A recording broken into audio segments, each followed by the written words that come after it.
Hello, Vladimir. Donchik. Nice of you to fit me into your social calendar with Netanyahu and Zelensky. What a day it was with those two. One guy's always like, start the war. The other guy's always like, stop the war. I was like, Jesus, I'd rather be at a funeral than this. Same. So we went to one. But anyway, Vladimir, I need you to be honest with me, okay?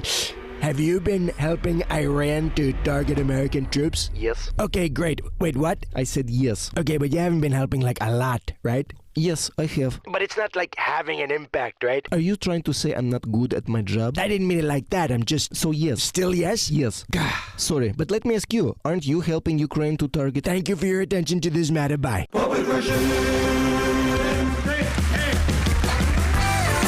Somewhere in the bowels of a city that never sleeps Kevin McCullough, radio host with Salem Media. is a man also not sleeping. Syndicated radio talk show host Kevin McCullough. And that guy would like a word with you. Many of you know him from as Vostradamus. Of course that Kevin show is going to be great. The only thing that could be greater, of course, would be that Donald show. We don't have that, so we have that Kevin show. Featuring the music of Dick Tunney and the Dream in Color Orchestra. Straight ahead, Gabriella Hoffman of the Independent Women's Forum, Michael Woolworth in the Bible League, Erica Donalds with Educational's Freedom Foundation, and Lieutenant Colonel Alan West.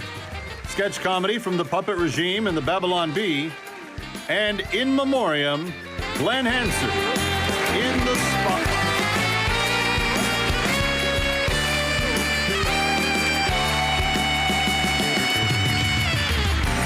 And now from Times Square, where Zoran Mamdani keeps promising free stuff and New Yorkers keep nervously checking whether they're the stuff, here's the Devin.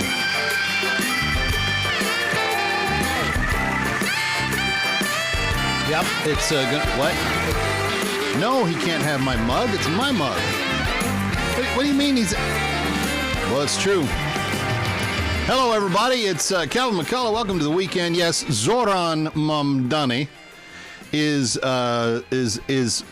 flaming out hugely on his socialist agenda for New York and has not yet caught on that he is doing so.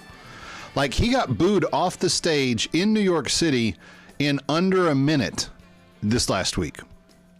Now, granted, it was Staten Island. And that's like the corner of common sense in the boroughs themselves. But needless to say, he was thinking, I'll show up. I'll smile my weird smile. Does anybody besides me, you guys over there, yeah, you guys, I want to know, do you think that sometimes when he grins, it reminds you a little bit of the Joker? Yep. I see. Everybody does. It's a weird grin. It's an evil, weird thing he does with the. Yeah. So he's had a rough week, and it's just getting worse because now there's this video out there when he was doing an interview for someone. This was long before he was in politics, and he puts on a fake Ugandan accent. He sounds like Sam Obasanya from Ted Lasso, but he looks like Zoran Mamdani. And he doesn't talk like that now. He never has. He puts it on for the interview because the interview, it was for the what was that, the girl Lion King movie or whatever it was, the production. And so he was doing this interview, much younger, but he has the weird smile and he's speaking like Sam Obasanya, which is, interesting for you Ted Lasso fans. And by the way, they made their return this last week to the airwaves. Speaking of this last week, I have to say this because it really did cause some sure pain in me. We lost Glenn Hansard in the music community, and Glenn was one of those guys who he was just special. You just had to be around him to understand. But I remember the first time I saw the movie once, I was on a flight. I think it was from New York to L.A. And then I actually met Glenn on a flight from L.A. back to New York a few years later. And we were both kind of up in the cabin. And he was sitting on the first aisle seat on his side of the plane, and I was sitting in the aisle seat on my side of the plane. And so we had the ability to speak kind of with each other, but not be interrupted. And I recognized him immediately, but I didn't want to freak him out, especially on a 6-hour flight. So I thought, well, I'll bide my time and wait until I have the opportunity to say something. And sure enough, typical to who he is, he pulled out a journal. It was a leather-bound, very worn journal. He had, a fountain pen, which I thought was kind of cool. And he journaled almost the whole 6 hours from New York, from LA to New York. Just writing. He finally kind of towards the end of the flight kind of puts it away. And I leaned over and I said, hey, I really liked Say It To Me Now, which was the song that he opens the movie once, and the Broadway musical opened with Say It To Me Now. And by the way, that for the movie, that was shot with one camera, and it was done in one take. They start across the street, and then they zoom, they slowly push in the entire time until he finishes the song. And that same guitar that he had with the big hole in the body of it, that he was using when he was a busker, he had in the overhead on the flight that we flew back from LA on. And because I didn't say, hey, Falling Slowly, which was the song that he won the Oscar for, I didn't say that was my favorite. I said, Say It To Me Now is my favorite. It kind of got his attention. He knew I was more than just a casual observer. And that kicked off a really polite conversation for the last hour of the trip. And we talked about the movie. We talked about how none of the characters in the movie had any names. They were literally boy, girl, father, storekeep. Like there were no named characters, and he was boy in the movie. And then when we landed, it was like, I don't know, 11:30 at night in Newark, blessed Newark at 11:30. We got out and he took a selfie with me. And ever since he passed away this last week, I've been looking for that shot, and I have not yet found it. It's on Facebook or Instagram, or it's somewhere. I just have not yet found it. So I was saddened by that. Would love to try to find it at some point. But tonight in the spotlight, or today in the spotlight, this weekend in the spotlight, we are going to, in memoriam, cast Glenn as this week's artist because, number one, he's a New Music Spotlight alum. He's been with us before, but in honor of his passing and so forth. Interesting thing, I also have friends that knew him as well. And so we all kind of touched base and connected. And what I wasn't expecting, because he's an Irish musician and once didn't do very big at the box office at all. The song won the Oscar, but they didn't bust, attendance records. And then it became a Broadway show and really did quite well. Won the Tony, did everything that it needed to do.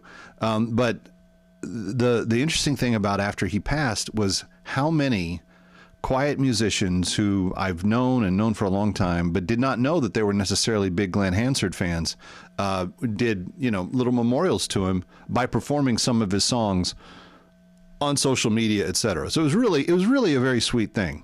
You know what else is kind of sweet? Ennis Cantor. Do you remember him? Ennis Cantor Freedom is his name. And he's always been a foil for LeBron, the Crybaby James, the Crybaby King. He wants to be called King James. He's the Crybaby King.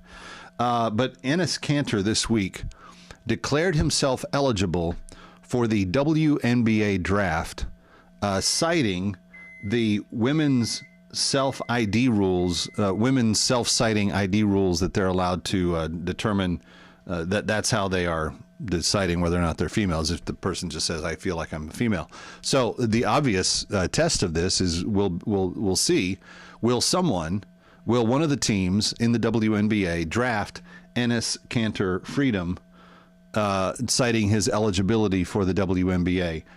I think it's a brilliant move. Ennis, by the way, is not an activist in favor of trans stuff. He's actually a very common sense, normal guy that opposes China and the way they bully their people. And he's spoken out against LeBron James when LeBron James has played chicken with some big issues. And he's always kind of been a guy who spoke up for what was right, and I always admired him. And now he's declared himself eligible for the WNBA draft. Hey, you know what? He could probably win 17 championships. He could probably be out, still be out there at 50, and be racking them up because he would have the ability to do that. As a man, as a male, he has stronger muscles, bones, lung capacity, ton of stuff that works in his favor. Hey, I want to say also one big thank you here at the top of the show. DFW Direct Insurance.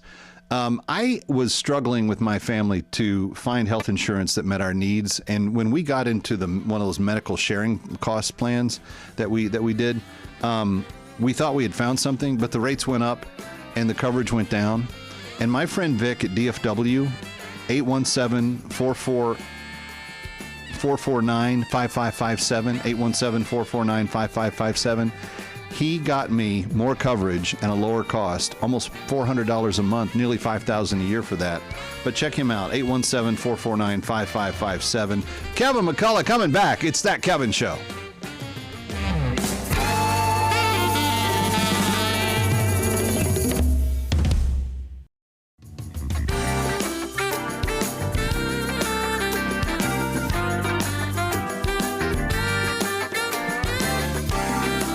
Back to That Kevin Show with Kevin McCullough.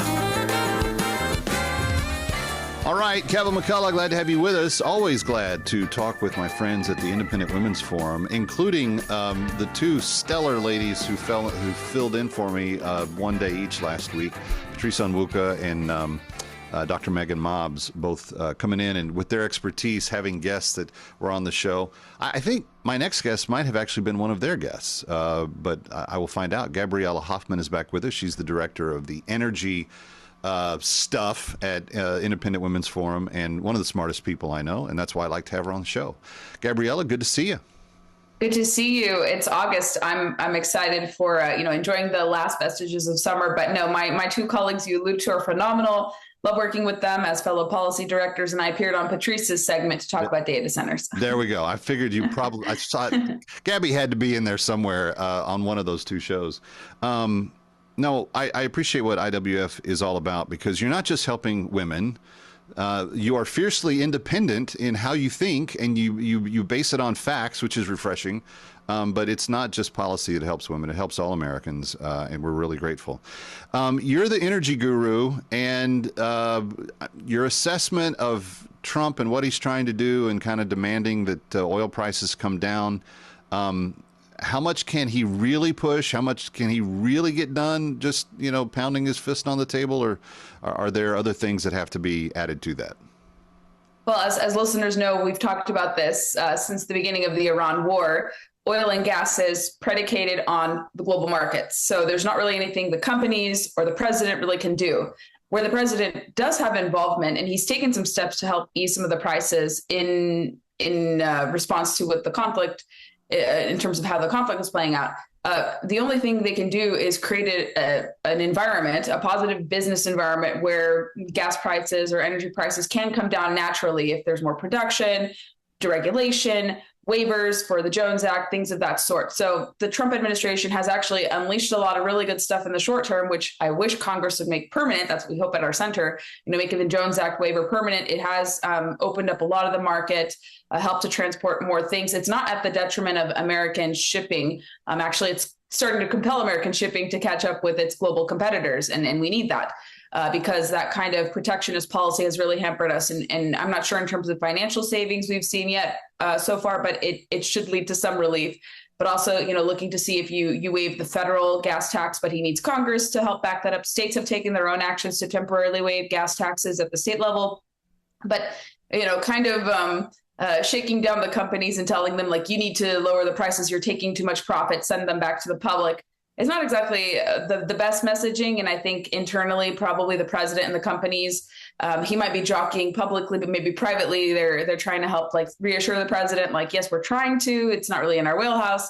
But I think there could be more't rhetoric than telling them to do that, because it is, the thing of the global markets as we know it still. Until we control most of the global market share, we can't lower the prices. Well, And we own more of it than we did before. I mean, we Yes. have access to the Venezuela market. I think when Iran is done, we're going to have some access to their market. But that's still yet to be determined. And I do think he's frustrated beyond frustration. I think he thought that this was something that they could find parties in Iran that were going to be reasonable to deal with, and then they'd come to a logical conclusion. That's how he operates.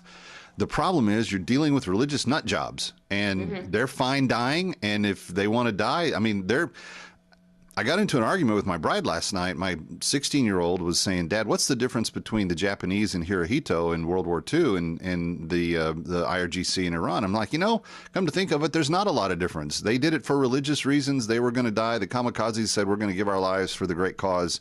These guys are just as brainwashed or twisted or warped in their loyalty to the supposed 12th imam that's going to come visit them at some point in time. And you cannot deal with someone who is that irrational on a logical, what should be a logical, interest-based kind of resolution. It's not going to. And so I have increasingly worrisome feelings about how this is going to end, because I know the president doesn't want to hurt innocent Iranians. Right. And I think most of us agree, even outside of energy, you recognize that Iran is a bad actor here. And much like Russia and even China, they use energy as a cudgel and a weapon to maintain their power. And so that's where it falls into the conversation here. But yeah, they're not really reasonable actors, and they're fine with perpetuating attacks even on their own people too, and targeting, Americans, Europeans through many of the different wars that we have fought. So they just seem to be like an unreasonable partner, and they're going to continue to use energy as a weapon, blocking the Strait of Hormuz as they've had. They haven't come to the table necessarily yet. That's not necessarily the fault of the president. It's just that, like you said, they're an unreasonable, partner for anything to talk to. They're not looking for any peace, any armistice. And they're going to continue to weaponize energy. And if they can keep the global prices higher, they can, although it is a little bit higher than the peak of the war. We are starting to see gas go a little bit down in Virginia. For instance, gas is maybe averaging about $3.80, $3.88. Nationally, it's a little higher. It's a little too high for comfort. Everyone is arguing. And of course, there's the summer blend component as well. So that's always going to be a lot higher than, let's say, your winter blend. But yeah, no, as this conflict remains protracted and continues to play out, we will still see some bit of high prices. But the president should look to more deregulation, I think. Yeah, no, I think that's the answer. Boost our production, which we're doing pretty well on production, but we could do more, and then deregulate as much as we possibly can, and get more refineries up and running. Let me shift gears. There's this story, speaking of nut jobs, that a bunch of, I guess, AOC wannabes, Green New Deal types, are saying that the problem with the planet is that we have 8 billion people and we should have 4 billion people. They literally want to Thanos snap us out of existence. Where's this coming from? Who's talking about it? Why are they even putting this idea forward? And what's the real legitimacy of who's listening to them? Kevin, you're alluding to a new scientific journal that allegedly is peer-reviewed in a publication called Sustainable Development. This is a UK-based publication. They like to say that the papers they accept are in alignment with sustainable goals and development. And that is a mirror of the United Nations sustainable goals kind of derivatives that they have. So they have 17 sustainable goals, and under the president or the previous president and his administration, they were aligning our environmental and conservation policy with the UN 17 sustainable goals, including phasing out fossil fuels and trying to lock up lands to access under the guise of permanent natural protection. So when I was reading, who's funding this, what's their thinking, if they're aligned with the United Nations, that's your red alarm right there. Right. But they were arguing in their abstract. It's plain clear as day what their objective is with this. And I thought I was reading a page out of the late Paul Ehrlich, who just died earlier this spring. And he also had support of population caps. He supported capping the global population to 1.5 to 2 billion. These scientists are saying an adequate number is about 4 billion or less to achieve sustainability. And they think that if you decrease the population by half, global population by half, you'll achieve harmony, biological restoration, no poverty, these typical goals we often hear that climate alarmists talk about all the time. So we've heard this tired trope regurgitated. We've heard these deadlines say that the world's going to by such and such year. You hear that you have to make these extremes. You have to reduce your per capita. You have to have economic poverty in order to achieve clean water, clean air, good nature. And that's not true. Stick around for more of That Kevin. Next, That Kevin Show with Kevin McCullough.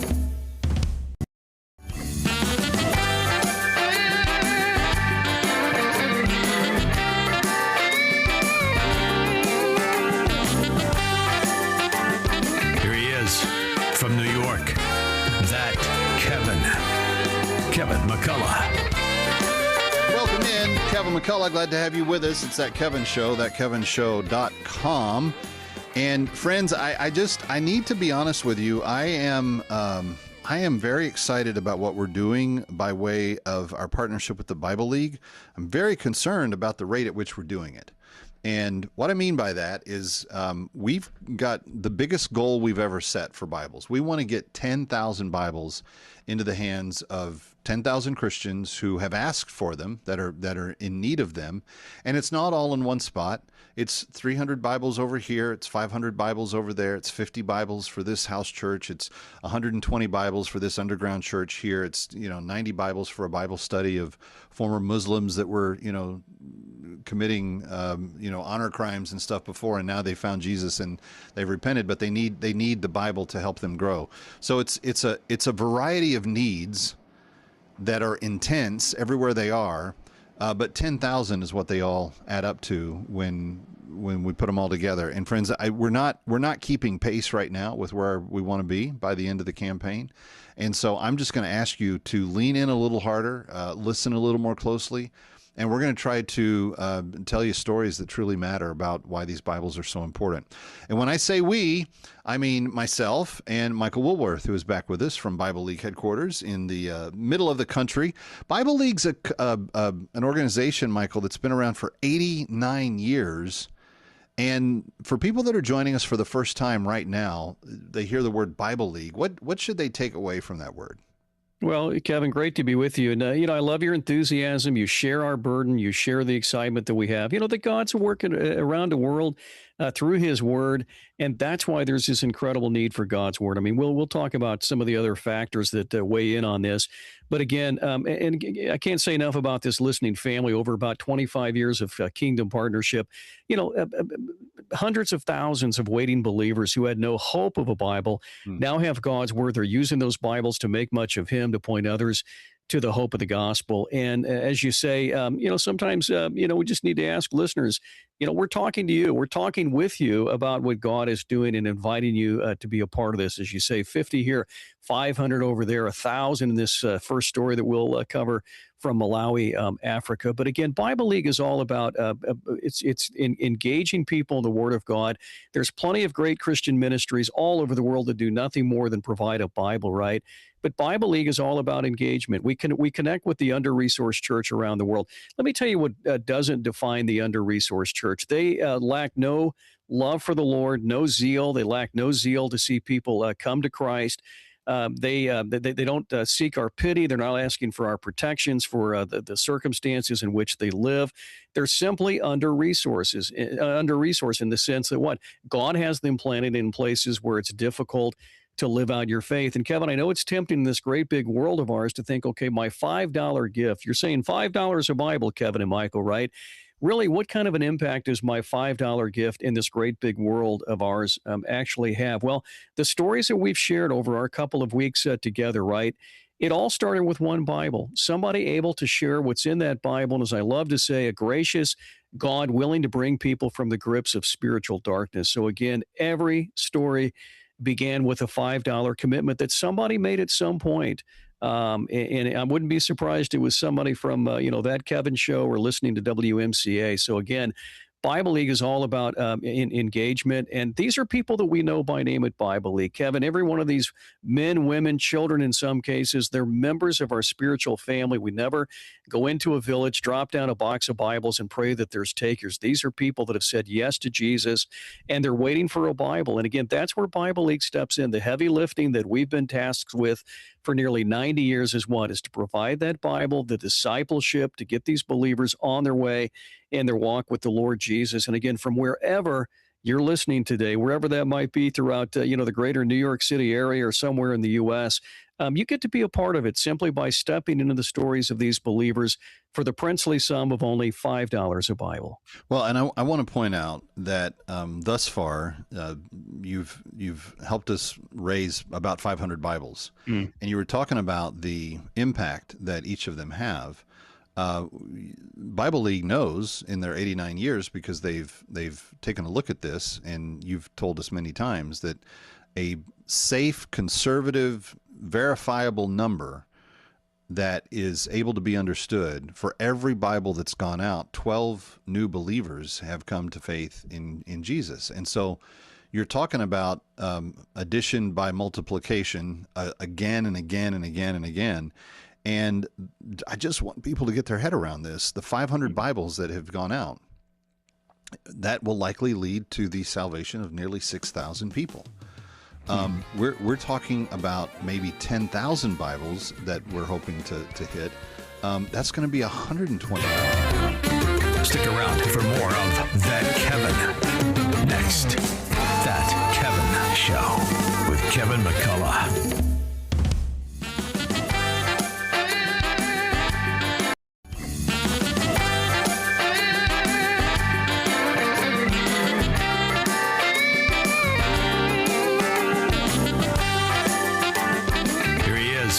From New York, That Kevin McCullough. Welcome back. That Kevin Show, thatkevinshow.com. All of the videos, columns, podcasts, everything that you need is right there. My social media.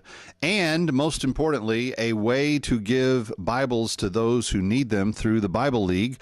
That's the big banner at the top of the page. And I just want to brag on you. Thank you for the last 4 months making my website, That Kevin Show, the most trafficked website of all of our syndicated guys at Salem. That's great. Now I just need more of you to just click that button and help Bibles get to people who need them, because that's what's on my heart the most right now are these Christians who are without a Bible. Michael Woolworth is back with us. And Michael, I went to church. So we have a very interesting church, because we have 3 services on the main campus and 2 services on the satellite campus. And then we're on YouTube every weekend as well. And sometimes, if someone's not feeling well, they can still see the same sermon at home. But I got up and I took my oldest to church this Sunday, and we're going through a study in the book of Psalms. And we got into discussing why having a copy of the scriptures is beneficial, not beneficial, because they put scripture up on the screen. And it kind of just occurred to me that if you don't have a church that projects the Word of God on the screen, if you don't have smartphones, if you don't have the internet, maybe if you don't even have electricity, you're in a situation where you're studying God's Word based largely on what? Just someone saying it out loud. Right. Yeah. And as our pastor was like, okay, let's take a look at this verse, and everybody's head moved to the screen in the corner of the room, I thought, well, that's interesting. That's how we look at the verse now in North America. That's not how they do it in the places where Bible League is at. Well, we've got we got a good thing going here, don't we? Right. First of all, it's a religious, freedom, right? We can gather, we can worship. And again, Kevin, I still like to hold an old-fashioned Bible, if you will, right? I do see people on their phone apps. My church doesn't project the scripture. I wish they would, frankly. But anyway, there's a lot of ways you get the scriptures here in America. But you're right. These are not options for the Christians we're talking about. If you're deep in the bush of Africa, if you're high in the Andes Mountains, again, these are not options for you. In fact, even providing the Bible for these believers is what we're doing for them, what they cannot do for themselves, right? And that is, again, to get a copy of the book that will tell them about the God who loves them. And so you and I have had the opportunity. Kevin, thanks for being such a great friend of Bible League. You have asked your listeners for more than 2 decades without any hesitation to be a part of what God is doing. And then I can't say enough about this listening family, again, giving so sacrificially over the years. As I've said, we have friends at Fun Trips that allow me to meet with our end users, right? Pastors, evangelists, lay people, just Christians in general, on the receiving end of the studies, the Bibles that you provide, right?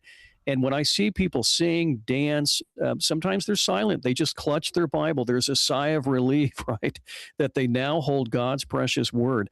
I can't help but think of this listening family that's given so sacrificially over the years. So again, keep it up.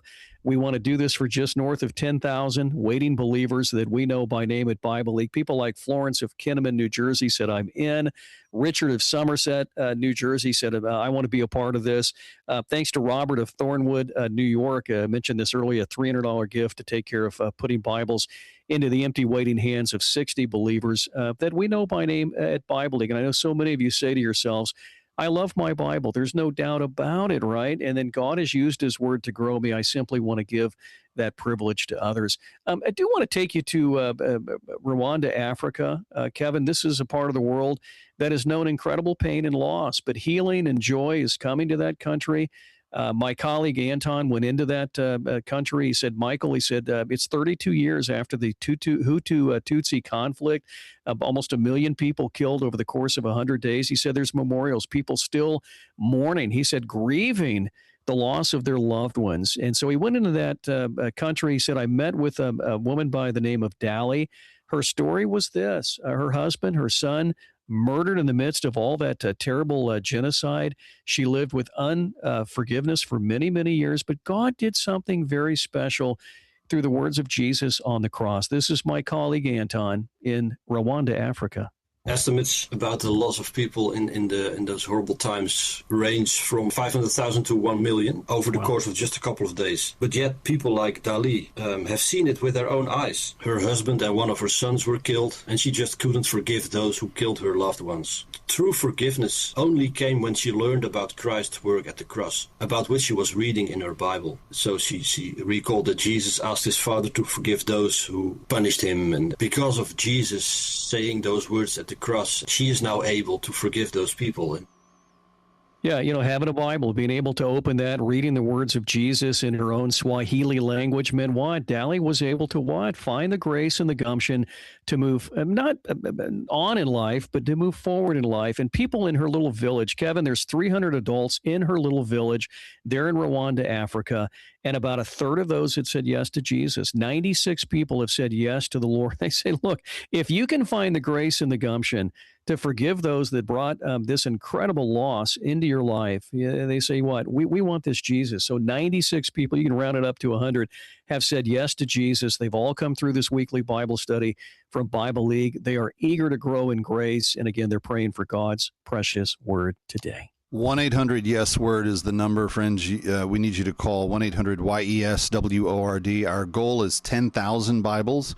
We're at just over 500 right now, trying to close in on the first 1,000. And your gift of any size helps us get there. Take the amount that you are feeling convicted to give, divide that by 5. That's the number of Bibles you're giving, and multiply that times 12. That's the number of people you will be reaching. Based on 89 years of research, we know that the average Bible League Bible brings 12 people to faith in Christ. That's just an amazing reality for 89 years. So if you want to have a huge impact today, for the cause of the gospel, to help people understand who they are before God, give a gift to the Bible League. A Bible League Bible causes that to happen in ways that other things just don't. 1-800-YES-WORD, 1-800-YES-WORD. You can also give online at thatkevinshow.com. Click the Bible League banner at the top of the page. Real simple to do, thatkevinshow.com, and the Bible League banner at the top of the page, or just call 1-800-YES-WORD. And either way you do it, it's going to take about 2 minutes to give your gift, and then those Bibles will be on their way. Stick around for more of That Kevin. Next, That Kevin Show with Kevin McCullough.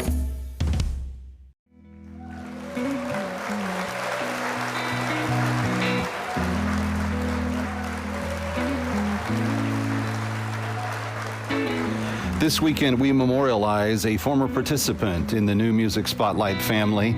He was known as a busker, and then he was an Oscar winner. His name, Glenn Hansard. When you're kneeling through the hours and you're doubting, you'll give up power. And when you're ready for mercy and you're worthy, it will come.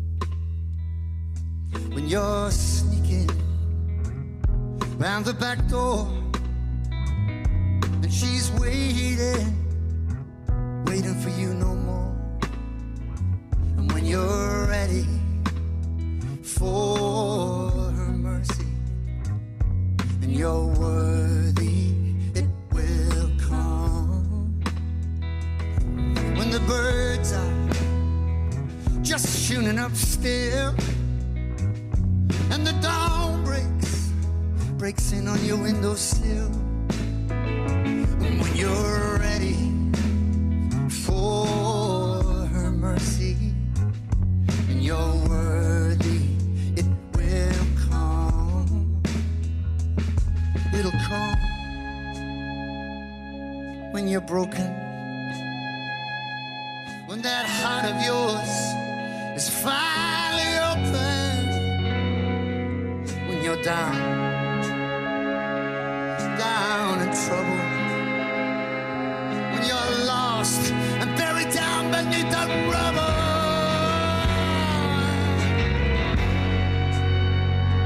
Well, there's sugar on the old spoon.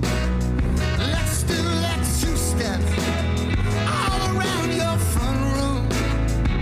And when you're ready for mercy and you're worthy, it will come. Mercy, mercy, come into you. Feel her beauty flowing through you. She will unbind you, set the world free. By mercy, mercy,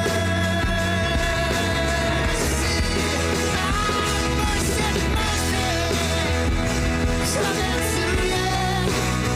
Feel her beauty flowing through you.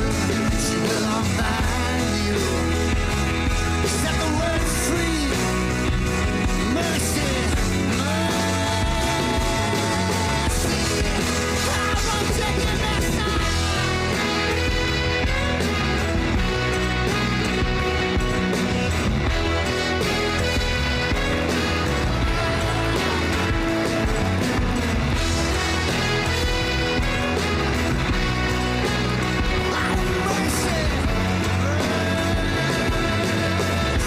Stick around at the end of hour 2 as Glenn Hansard will return. We have captured his final song that he ever sang. We'll end the show with it today. Kevin McCullough coming right back.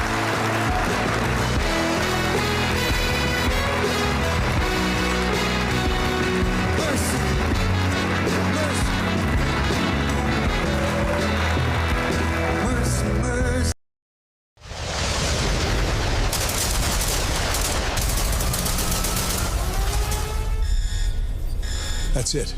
It's World War III. China's attacking. Yes, it's a cyber attack. DoorDash is down! DoorDash is down! You hit them back! You hit them back hard! Type faster! The attack is not slowing down. Google is really slow right now! It is so slow! Hit them with our ultimate weapon. Are you sure? I can't log into any social media! I don't want to live! I'm sure.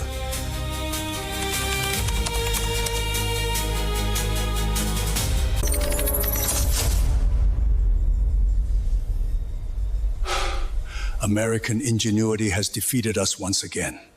Should we go back to being a peaceful trading partner? Yeah, I guess so. We did it! We won World War III! Yes, we won. But at what cost? It cost about $80 in tokens. DoorDash is back! I was just a minute away from killing and eating you both. Somewhere in the bowels of the city that never sleeps, Kevin McCullough, radio host with Salem Media, is a man also not sleeping. Syndicated radio talk show host Kevin McCullough. And that guy would like a word with you. Many of you know him from Nostradamus. Of course that Kevin show is going to be great. The only thing that could be greater, of course, would be that Donald show. But we don't have that, so we have that Kevin show. Featuring the music of Dick Tunney and the Dream in Color Orchestra. Straight ahead, Gabriella Hoffman of the Independent Women's Forum, Michael Woolworth of the Bible League, Erica Donalds of the Educational Freedom Foundation and possibly future First Lady of Florida, and Lieutenant Colonel Alan West. Sketch comedy from the Puppet Regime and the Babylon Bee, and in memoriam, Glenn Hansen returns to the spotlight.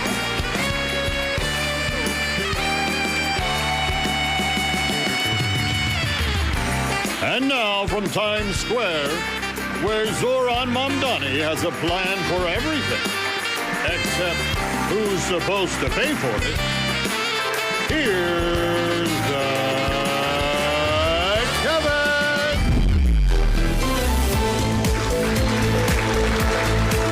Assignment Desk Weekend, I'm Kevin McCullough. The Protect College Sports Act has come under fire from Riley Gaines and other women's sports advocates who say a bill designed to, quote, protect college sports could actually weaken protections for women, which is impressive. Washington apparently has invented legislative sunscreen that will cause sunburn. Meanwhile, former Obama and Biden diplomat Ken Salazar says the Biden administration woke up too late on the border crisis. Specifically, sometime after millions of people crossed it, the political damage was done and someone finally yelled, "Hey, is that door supposed to be open?" Zoran Mamdani is going viral again after an old interview resurfaced in which critics accuse him of suddenly developing a Ugandan accent. Apparently, Mamdani's political platform now includes rent freezes, government grocery stores, and regional dialects available on demand. In Michigan, Republican Mike Rogers says Democratic voters still have a home with him after Abdul El-Sayed won his primary, which means Michigan Democrats now face the traditional election your choice: vote Republican, vote Socialist, or claim you recently moved to Ohio. The U.S. military has released footage of another mysterious object flying through restricted airspace. Officials say they don't know what it is. The Pentagon has ruled out weather balloons, conventional aircraft, and apparently common courtesy, because whatever it is refuses to identify itself. Senator James Lankford is accusing Pornhub of failing to adequately protect children online. Pornhub insists it supports safeguards, which is reassuring in roughly the same way a casino announcing its concern about gambling addictions is reassuring. And Florida has done it again. A steakhouse is hosting monthly dinners where patrons eat completely nude. Ugh. Management says the events are tasteful but respectful. Tasteful? Sir, if I can see where you keep your wallet, the baked potato has already lost all dignity. A Detroit area couple is accused of tossing an explosive device into a neighbor's yard, accompanied by a two-word message. Remember when neighbors' disputes ended with somebody moving the garbage cans? Detroit has apparently introduced the new premium package. A Democrat candidate in Hawaii is facing felony allegations after an already turbulent campaign culminated in a beach altercation. I mean, nothing communicates public servant quite like allegedly turning Maui into a fight club with palm trees. And finally, stars Coy Wetzel and Ella Langley have a new song going viral, which means for approximately 4 minutes, America has found something everyone can agree on. Until somebody checks their politics. For Assignment Desk Weekend, I'm Calvin McCullough.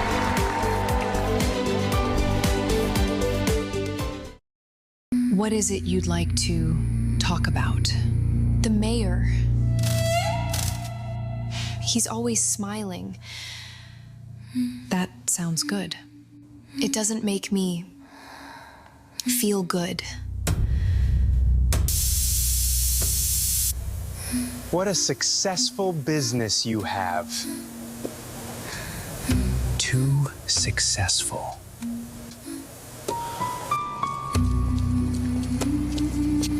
I would never hurt you.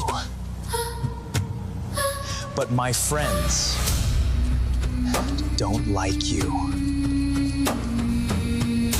Housing prices are so expensive.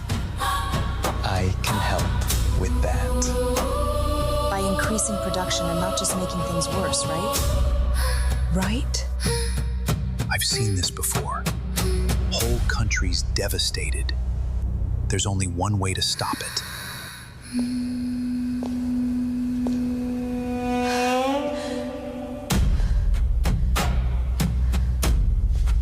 Make sure to vote compassionately.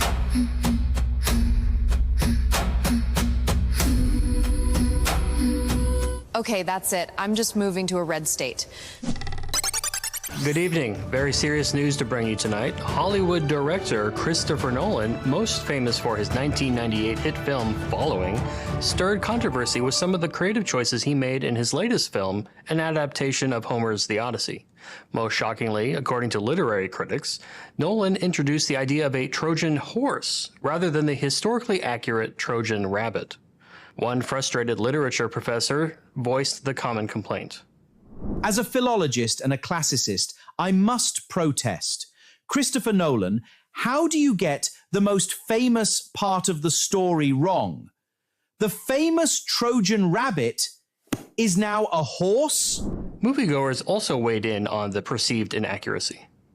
Everyone knows that rabbits throughout all of human history have been among the most prized possessions, gifts for nobles even. I don't know why they put a wooden horse in this movie. It just doesn't make any sense. Even school children know the difference. It's basic biology. Basic biology, Nolan. I thought the Cyclops was cool.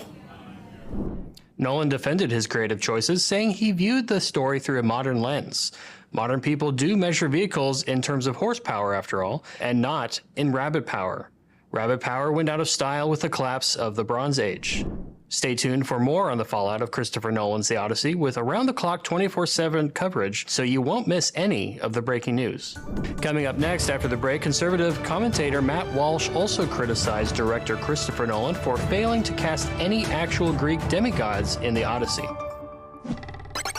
Tired of your ordinary, boring life in a red state? Why not visit New Mexico? New Mexico is a land of wide-open possibility. Everywhere you look, you'll find space available. Wide open space. Space to find your own future.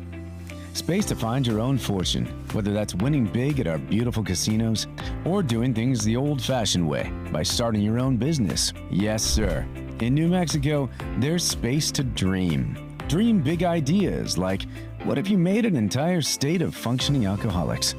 Or what if you put green chilies in every single food known to man? Or maybe you would just dream what it would be like not having the Bill of Rights. Our governor and Supreme Court have you covered.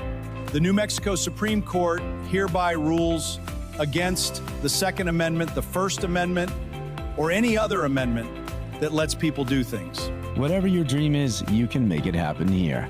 Because with New Mexico dead last in the country in education, you'll be the smartest person in the whole state.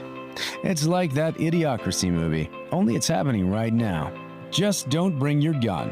We don't do that Second Amendment thing here, except when you're drunk and we forget, which happens a lot. It's why we lead the nation in alcohol-related deaths. That's how we got all that wide open space. So next time you want to visit Colorado but remember you're broke, come on down to New Mexico. Use this vacant land to stretch that entrepreneurial spirit.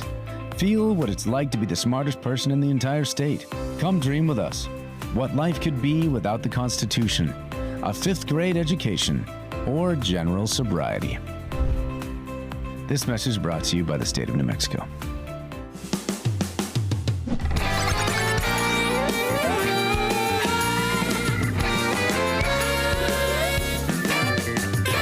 Ready or not, we'll be right back. That Kevin.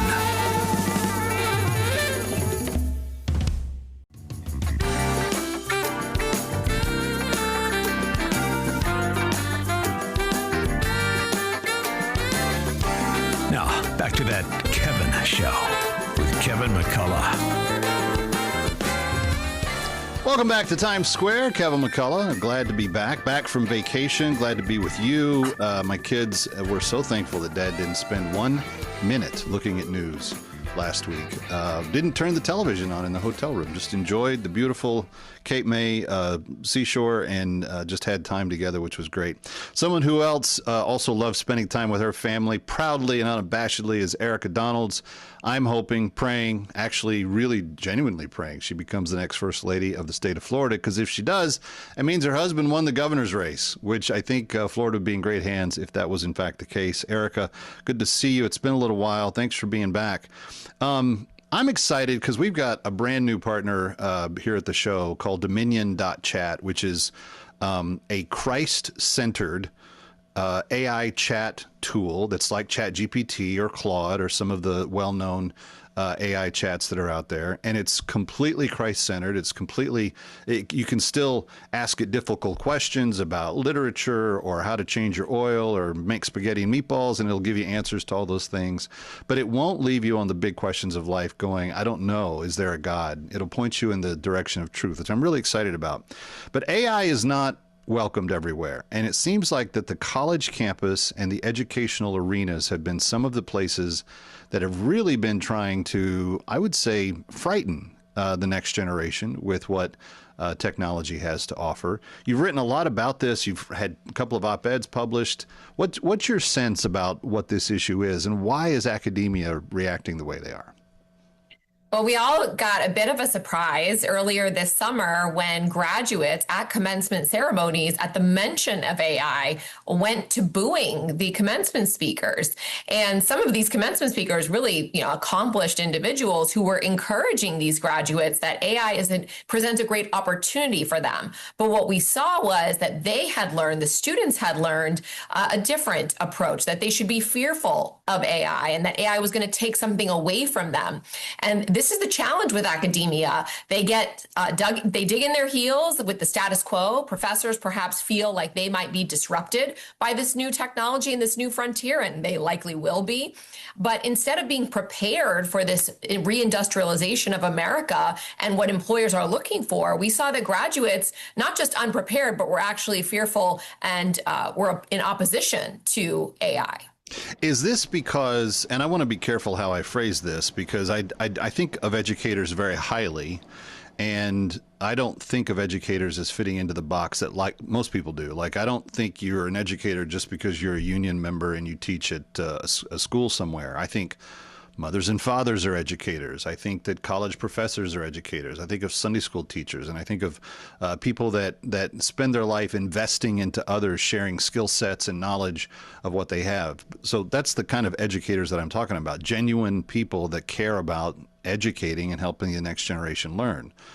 But do you think the professional educator is kind of worried that they're not going to be nearly as important in these people's lives going forward, so they're kind of fighting for every last piece of turf that they can hold on to? Well, I do. And I've heard that from teachers and educators. They are concerned. And I feel for them because many of them have been teaching very successfully for many years, decades, in fact. They have their lesson plans. Algebra doesn't change very much year to year. So they may be doing the same thing that has worked for a long time for them. And here they're faced with students having tools that far surpass anything that we've seen before, that actually negates some of the tactics and the strategies that they've used successfully for a long time. And they're going to have to make adjustments regardless of where they are in their careers because of this new technology. It does bring on a fear. You have some AI tech executives saying that we're going to eliminate their jobs. I don't think that that's true. But the approach that I would take with teachers is to say, I would use this technology to give you back time. Teachers want to interact more with their students. They want to do less paperwork. They want to spend less time grading papers and taking attendance and filling out IEP forms. And I really think that the first frontier for AI in education, especially in K-12, is to give teachers more time to be the teacher assistants that they all have wanted for a long time. Well, and I don't see how anybody could argue that that's not a good thing for the student and for the teacher in the process. Like you're actually furthering a relationship by cutting down on some of the grunt work, if you will. But that's kind of, at least as I'm experiencing AI and watching people interact with it and use it, the way we use it around our house, I've learned so much from having AI at my disposal. My kids get into an argument at Sunday brunch after church about something said in Sunday school or in the sermon or whatever, and we just go, well, wait, what does the thing actually say? Boom, pull up 15 commentaries talking about, Matthew 5:3 and what the Greek meant when, the gospel was written. And it's like you have an endless amount, which you kind of already had with the internet. You have an endless amount of information that is at your fingertips that can be used to literally learn much faster than you've had to in the past. And I also have a ton of musicians that are facing the AI quandary in that field. And some are like, it's all evil. None of it can ever be used. Some are using it for layering and mastering and engineering and some of the things that are harder that, it doesn't take away from the real music. But my issue is that the two sides almost are waging war against each other, and it's not a nice war. It's like Infinity War. It's like they're going at each other as though the other side is truly evil.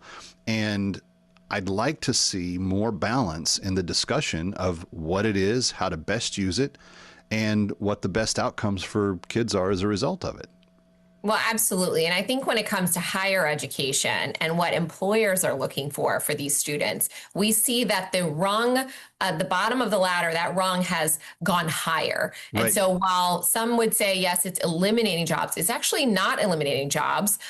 We're actually seeing more hiring in the areas where AI is being used. However, those jobs now require a bit more skill, the ability, first of all, to utilize AI in whatever industry it is, and more decision-making capabilities that were not normally expected of an entry-level worker. And when it comes to, when you think about university level study, it's already been the case that the internet has disrupted a student's necessity to go to college. I mean, you look at someone like Charlie Kirk that was self-taught, that did all those Hillsdale classes, and he was so smart and could demonstrate that. And you think now with AI and the ability to really iterate and learn things outside of a university classroom, this democratizes education in a way that we really have never seen before. And I think that when you add that to the debt and the bias, the anti-Semitism, and things we've seen on university campuses that already have given people pause about going that route, this might be one of those things that they're afraid it's the final nail in the coffin for higher education as we know it. Not that it's going to go away completely. It's going to give students a lot more pathways to success outside of university. My 15-year-old, when he was going into freshman year of high school, did not get into the advanced math course that he wanted to. And he had been in advanced math all through junior high. And he has spent the last year investigating, junior college options to not just catch up, but get ahead of where he wants to be. And these types of rethinking how education is done, whether it's with AI, whether it's with other options, are things that we should be, as parents, thinking about constantly. And I see AI as a valuable ally in helping him Stick around for more of That Kevin. Next, That Kevin Show with Kevin McCullough.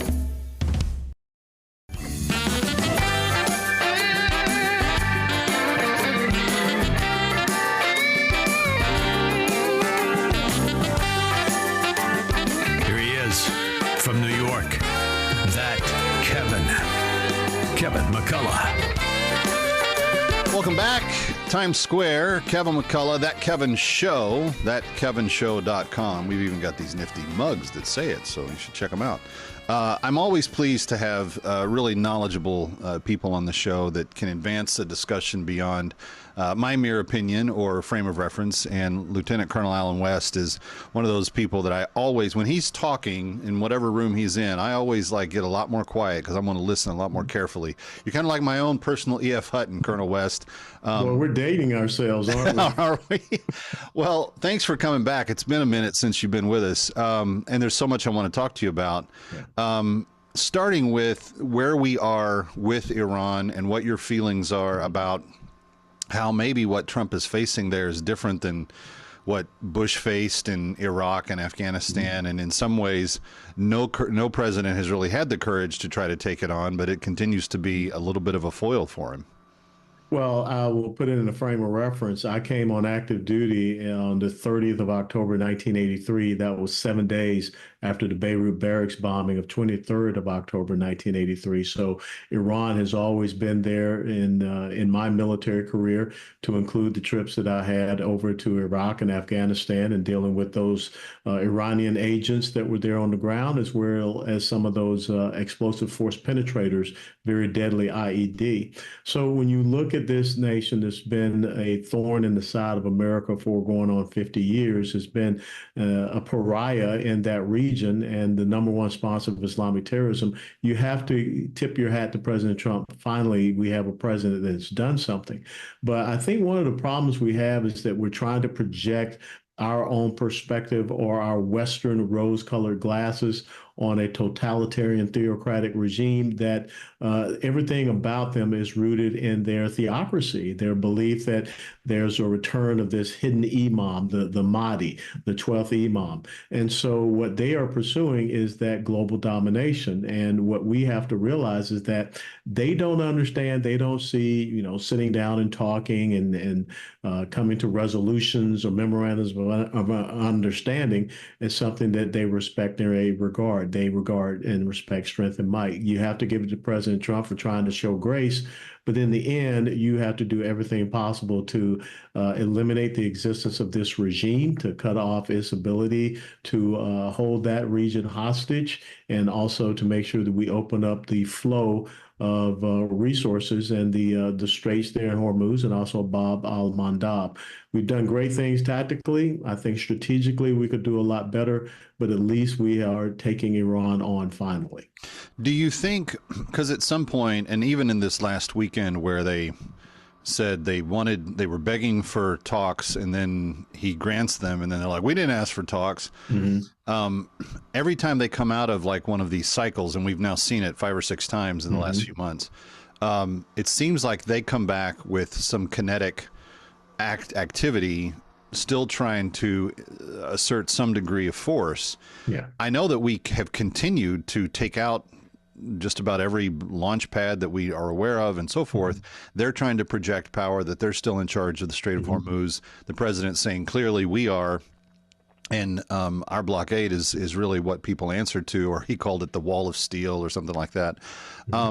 Who's really winning the kinetic battle? And from a military standpoint, do you think they have many options left? What do they have left to shoot back with? Well, I think without a doubt Iran is weakened, but they're not defeated. And I believe that they do still have some stockpile of ballistic missiles, thanks to $18 billion that was given to them because of the Obama and also Biden administrations, which was Obama's third administration. But when I look at this from a strategic perspective, I think it's so important that we do what is necessary to secure the Straits of Hormuz. Iran has a very decentralized command and control system. I mean, you can decapitate them at the head there in Tehran, but the Iranian Revolutionary Guard Corps, they're the ones that are operating kind of independently. And I think it's so important that they're in the Bandar Abbas region and the Qasem Island, which is there around the Straits of Hormuz. We should do what is necessary to seize that and make sure that we eliminate any type of missile threat and also a small boat naval threat that they still may have. I think another thing that we need to look at is Karg Island, how we can make sure that they do not have any means by which they can have that revenue support or that oil and natural gas that keeps them propped up. That's how we can continue to undermine them. I think it's also important that, old school, go back to leaflet drops, and because we got to win the information operation war. I think that their stockpiles are running down. I think that what you saw happen with even Ukraine attacking a ship that was trying to send some of their drones over to Russia, that's an important aspect of this because they're starting to be minimalized in what they're able to do in exporting those weapons of destruction. Stick around for more of That Kevin. Next, That Kevin Show with Kevin McCullough.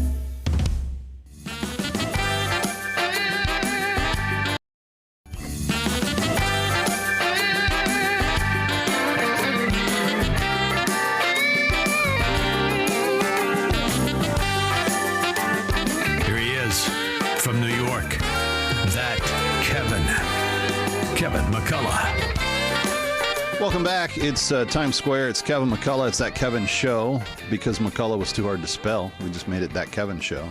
ThatKevinShow.com. Easy for you to find. And thank you for those of you who go there, get the podcast, get the columns. Every day, I'm pretty much published at townhall.com now, and we have them all there for you.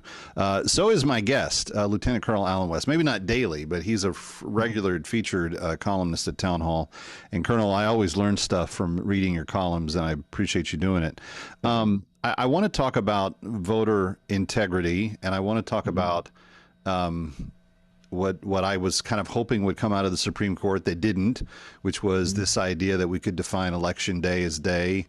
I'm still hopeful that the Save America Act has life, though it needs the smallest lift it's been touted to need yet, if you just get a reconciliation bill passed.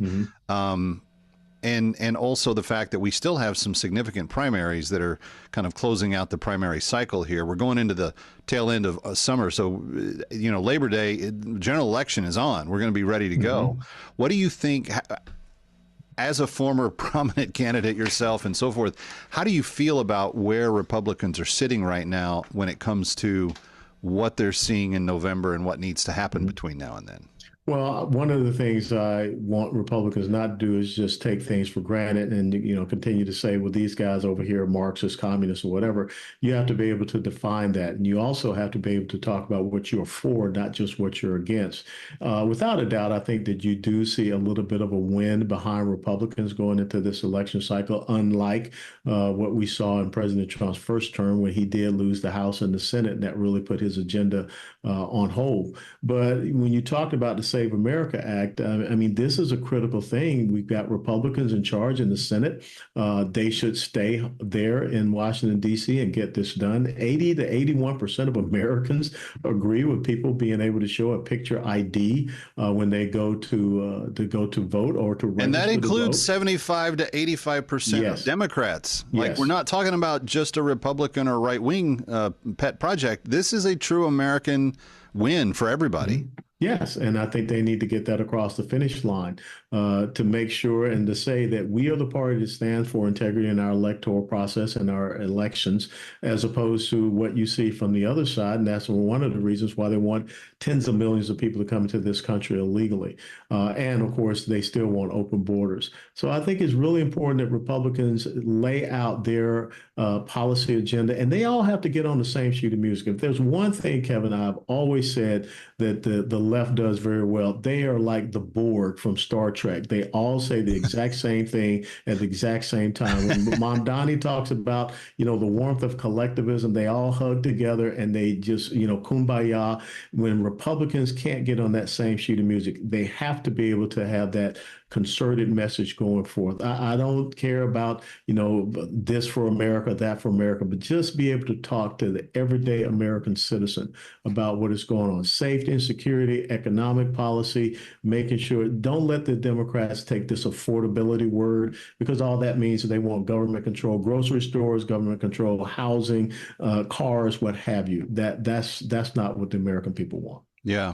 How do you, it's interesting that you have a somewhat positive view of the wind being at the Republicans' back going into the election, because I haven't picked up on that in my. Well, they can still screw it up. Well, true, yeah. but I am sensing a little bit more than I'm sensing that there is a fissure on the left that is pretty significant. You got people like James Carville and Chuck Schumer and others that are openly denouncing the Marxists in their party. To what degree can they hold ranks and really come through? Because if you got Bill Maher bashing them, and saying my vote's in play, as he said on Saturday night on his HBO show, there's some remnant of the Democratic Party that's paying attention and understands that what this guy in Michigan and Mayor Mamdani in New York are offering are bad deals. Yeah, you're absolutely right. But I will tell you that I think that when you look at Schumer or some of these others, Look, they have always talked about open borders. They didn't say anything when Joe Biden had the borders wide open, and wasn't it Alejandro Mayorkas was coming up there and saying the border was secure. They kept their mouth shut. You can go back to 2008 when Barack Obama talked about fundamentally transforming the United States of America. I think that right now in the Democrat Party, they're just upset because these people are not covertly trying to be Marxists and socialists and communists. They're overtly coming out and saying it, and they're going out and winning in these primaries. But I think that what is happening is that you see people that are saying in the 250th anniversary of our nation, we have people that are running on destroying our nation, that hate our nation, undermining our Constitution, Article 1, Article 2, Article 3, all of these things. So I think that that is what so many people, to include, soft Democrats, you still have some conservative blue dog Democrats out there, definitely independents, are saying we don't want to have a part of this, not in this celebratory year for our nation. So I think that's the conundrum that you see happening. And the fact that, the Democrat Party itself has allowed the DSA to come in and be a parasite within their party and leverage their resources to be in their primaries and winning, that's something that is tearing them apart. But Colonel, if you don't stand for anything, what difference does it make if they come in and disagree with you on a few items? I mean, that's kind of been like, it's really interesting because my kids are all getting to the age now where they're starting to connect dots and they're starting to ask questions about public policy and our faith as a Christian family and so forth. And, my 16-year-old a few weeks back goes, so the party that doesn't believe that the Imago Dei is stamped on the human cell and that the God didn't create, the human people, they're the ones that are okay with, transifying kids and chopping off body parts and doing all this stuff.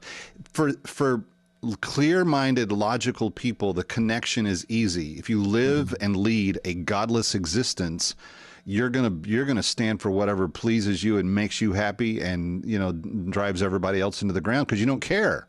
It's the challenge is that the founders, as we've had a chance to highlight kind of for the public this year, actually cared about God and what he had to say about human beings and life and what we do from there. And so it's when the war's not going great, the gas pumps don't look good, I'm still hopeful that they're in such a disarray on the other side that I feel like I could write the commercials, but I hope that the people on our side could get out and campaign with the vigor that they need to, because we really are within just a few votes of losing the nation in larger scale. No, you're absolutely right. And I think that when you talk about writing a commercial, first of all, people have to get out to vote. I mean, Christians are not very good at getting out to vote, even veterans and even some government. More of That Kevin.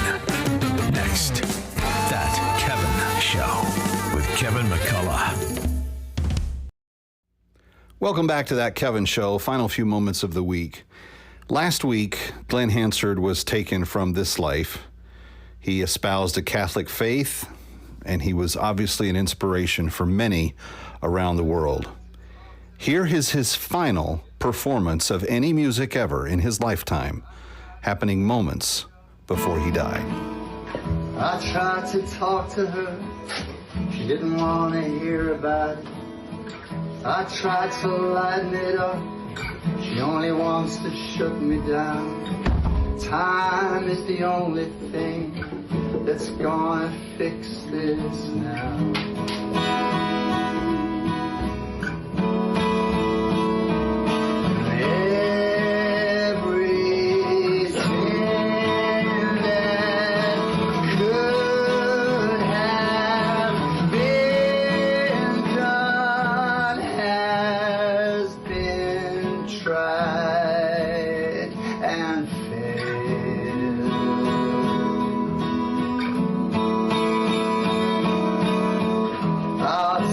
Till I'm hoarse, you'll find your way, of course. I'll try to speak so clear, you'll only cut your spear. Time is the only thing that's gonna fix this now.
try to hold you now.